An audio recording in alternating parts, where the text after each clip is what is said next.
Avant de nous mettre à l'écoute des Écritures, demandons au Seigneur son esprit. Père, voici tes enfants devant toi.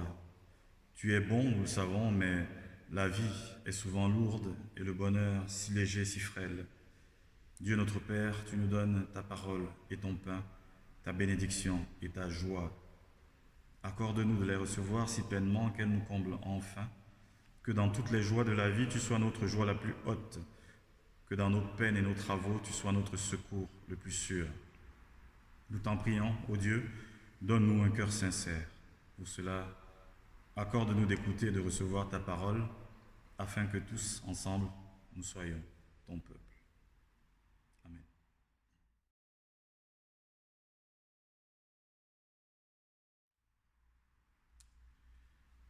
La première lecture se trouve dans l'Épître aux Romains, chapitre 8, versets 31 à 35. Que dire de plus? Si Dieu est pour nous, qui se lèvera contre nous? Lui qui n'a même pas épargné son propre Fils, mais l'a livré pour nous tous, comment ne nous donnerait-il pas aussi tout avec lui? Qui accusera encore les élus de Dieu? Dieu lui-même les déclare justes. Qui les condamnera? Christ est mort, bien plus, il est ressuscité. Il est à la droite de Dieu et il intercède pour nous. Qu'est-ce qui pourra nous arracher à l'amour de Christ?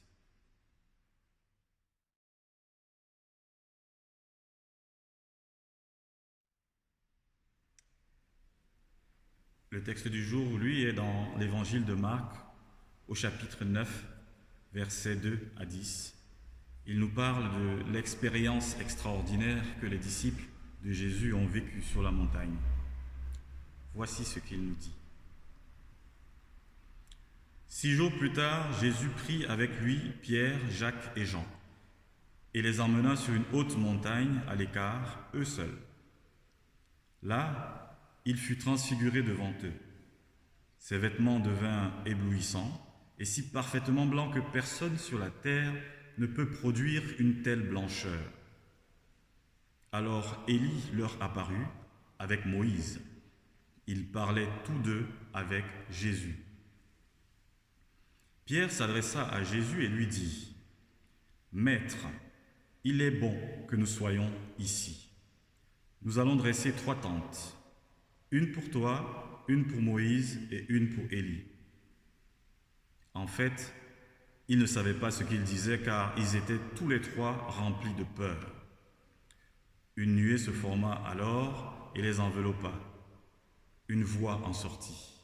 « Celui-ci est mon fils bien-aimé, écoutez-le. » Aussitôt les disciples regardèrent autour d'eux et ils ne virent plus personne sinon Jésus qui était seul avec eux.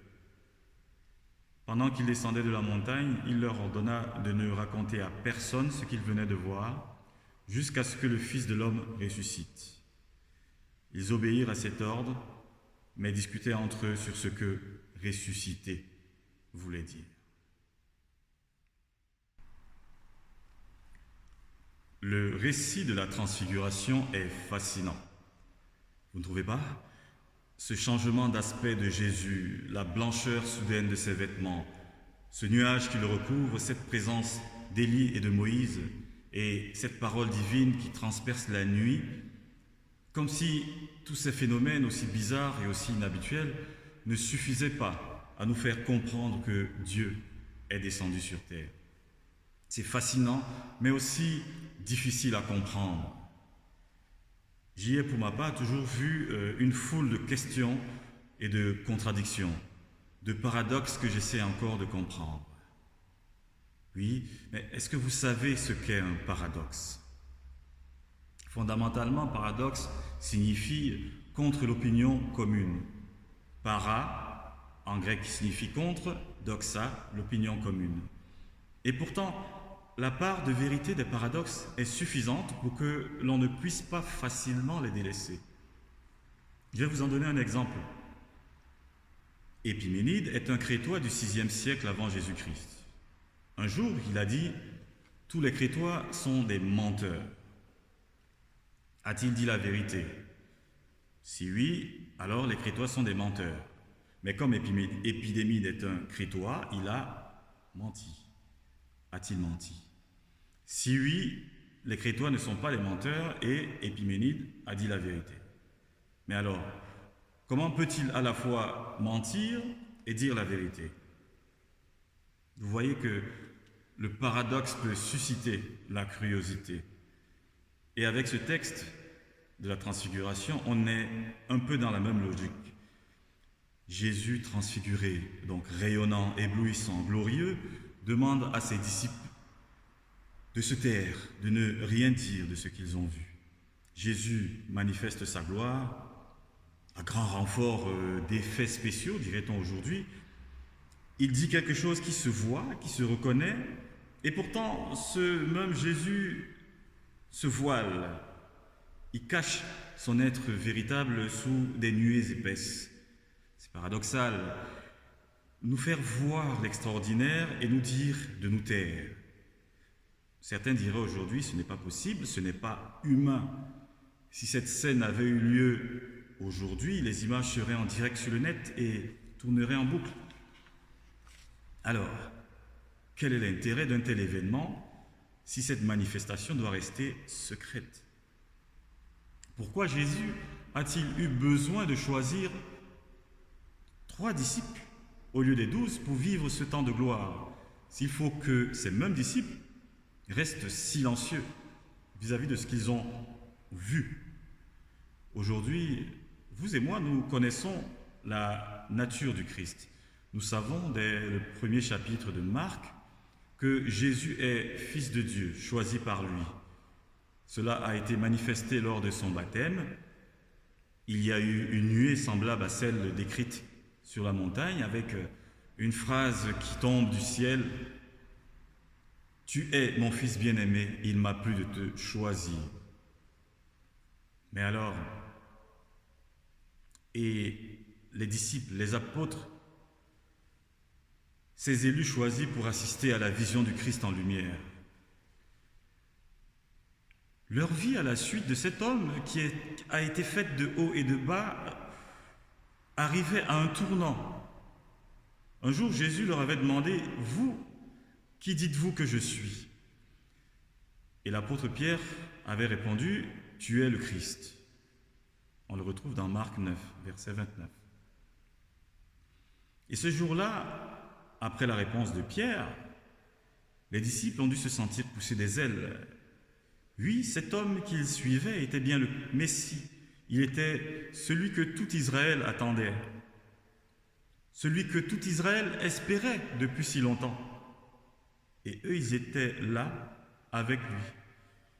Pensez donc combien ils devaient se sentir heureux. Mais, car il y a toujours un mais, l'euphorie ne durait qu'un instant. Mais il fallait descendre à Jérusalem et, cerise sur le gâteau, descendre pour que meure le Messie. Le salut des hommes devait mourir, disparaître. Mettez-vous à leur place à cet instant et honnêtement, l'auriez-vous admis? Quel sens donner au paradoxe ultime? Le Sauveur doit mourir pour le salut de son peuple. Avec le Christ en chemin, ils ont gravi des montagnes, ils ont assisté à des miracles, ils ont été au contact de cet homme et approché sa divinité.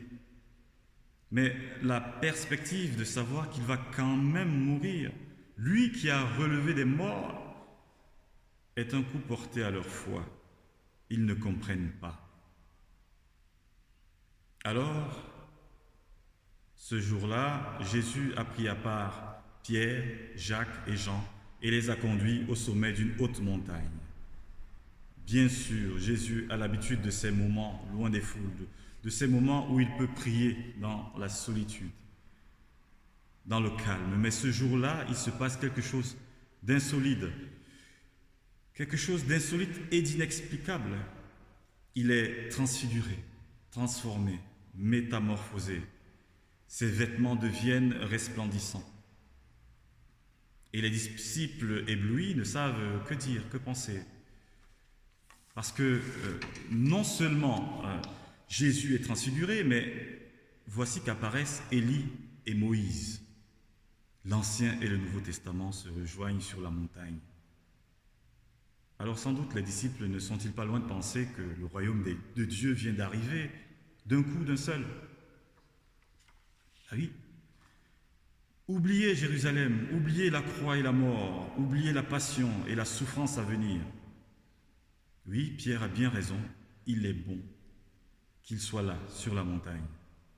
Là, avec le Messie resplendissant, là, avec Élie et avec Moïse.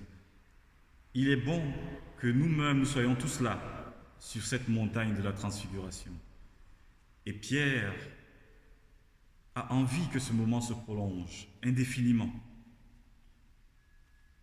Dresser 3 tentes, comme pour fixer, ancrer à jamais ce moment merveilleux. Dresser des tentes comme pour faire que le royaume trouve enfin sa demeure dans ce monde. Dresser des tentes et jamais plus ne devoir descendre de là, c'est humain. La tente est dans l'Ancien Testament le lieu de l'accueil, de la rencontre, du repos. Durant l'Exode, les tables de la loi étaient disposées dans la tente de la rencontre. Savoir s'arrêter pour rencontrer l'autre, celui ou celle que je ne connais pas, ou mal, ou peu. Savoir s'arrêter pour rencontrer le tout autre, Dieu qui vient à ma rencontre et qui me demande de prendre du temps, de marquer un temps d'arrêt pour le connaître, le reconnaître. Finalement, ce n'est pas si mal pensé, ce qu'a proposé Pierre. C'est logique même. Mais Dieu est-il seulement logique? Et Dieu parle dans la nuée, invisible mais présent. Celui-ci est mon Fils bien-aimé, écoutez-le. Mais si nous acceptons de l'écouter, nous accueillons du même coup sa mort et sa résurrection. À la fin de notre texte, nous trouvons une note qui va même dans ce même sens, quand Jésus interdit à Pierre, Jacques et Jean de raconter ce qu'ils ont vu, jusqu'à ce que le Fils de l'homme soit ressuscité d'entre les morts. De sorte que écouter Jésus, ce porte-parole de Dieu, recevoir ce qu'il nous dit équivaut à accepter pour nous la croix et la résurrection, accepter le paradoxe de la croix. La croix était un symbole de mort, un symbole de fin, de défaite, la fin de la vie. La série de Dimanche de Carême va nous faire suivre la longue marche de Jésus vers la croix, vers la solitude la plus totale. Et ce faisant, Jésus va partager nos défaites, nous rejoindre dans tout ce qui nous diminue et nous détruit. Mais par la croix, il vient à bout du mal. Et l'instrument de mort devient symbole de vie, passage qui nourrit notre foi et affirme l'amour de Dieu pour les hommes.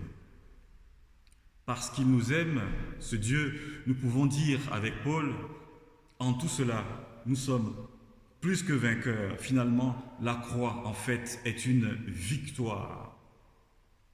Et la transfiguration anticipe cette résurrection. Le Christ s'y présente déjà comme le Seigneur glorieux qui prend possession de son règne en ressuscitant. Croire que cet événement nous concerne, c'est la même chose que rencontrer le Christ sur la montagne. Et dans cette rencontre, tous les doutes, toutes les négations et toutes les preuves sont dépassées. Il ne nous reste plus que le face-à-face avec le Seigneur. Dieu et nous, face à face. Celui-ci est mon Fils bien-aimé, écoutez-le. Cette voix saisit d'effroi les disciples et ils savent qu'ils ont touché au but, au sommet. Ils ont approché Dieu. Ils savent qu'ils ne se sont pas trompés.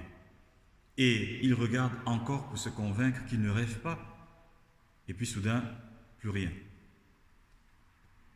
Plus d'Élie, plus de Moïse, plus de nuée, plus que Jésus en chair et en os devant eux. Jésus de tous les jours.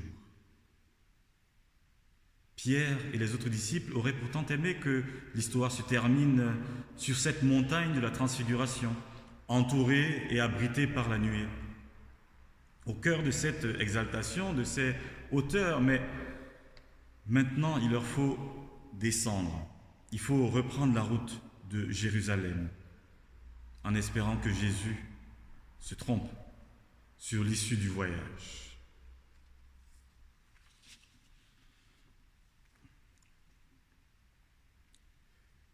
Nous avons tous vécu des moments exaltants sur la montagne, où nous pouvions voir toutes ces choses du point de vue de Dieu.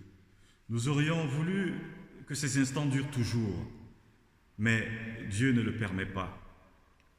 Et la valeur de notre vie spirituelle se mesure à notre aptitude à descendre justement de la montagne de la transfiguration. Si nous savons seulement monter, c'est que nous ne sommes pas ce que nous devrions être. Il est merveilleux d'être au sommet de la montagne avec Dieu, mais ce séjour n'est utile que s'il nous rend capables de descendre ensuite au milieu des hommes pour les délivrer par le pouvoir de la parole. Nous ne sommes pas faits pour vivre continuellement sur les sommets. Nous pouvons y séjourner seulement de courts moments qui renouvellent justement notre inspiration. Nous autres, humains, nous sommes faits pour vivre dans la plaine, aux prises avec le terre-à-terre de l'existence, d'être de chair. C'est là que nous devons faire nos preuves, si tant est que nous ayons des preuves à faire. Et le séjour de la montagne, le séjour sur la montagne, n'a pas pour but de nous instruire, mais plutôt de nous façonner. Et le texte que nous venons de visiter est un appel adressé à chacun de transfigurer sa vision du monde pour voir la beauté de la création, de transfigurer son écoute de ses congénères pour entendre la réalité de chaque personne, de convertir sa sensibilité pour apprécier les qualités de ses semblables. Cet appel nous est adressé. Et pour vivre cet appel, il nous faut admettre le paradoxe évangélique, se taire et comprendre qui est Dieu pour moi, ne pas tout comprendre et parler, communiquer l'espérance. Amen.